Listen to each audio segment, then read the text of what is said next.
Bro Loni, totoo ba na wala masyadong nangyayari sa real estate pag winter? Parang walang bumibili o nagbebenta eh.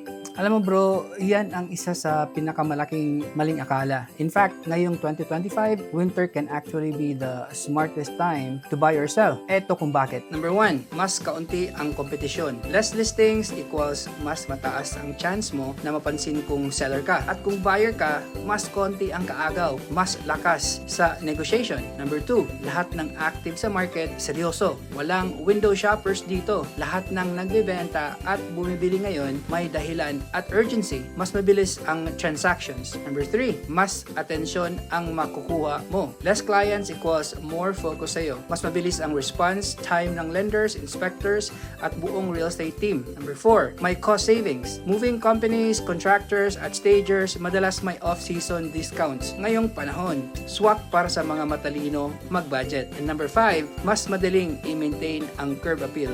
Di mo na kailangan araw-araw magtabas, magdilig, o magtanim. Simpleng linis at ayos lang, ready na for showing. Ayos ah. Bro, kala ko dead season pero mukhang full of opportunity pala to.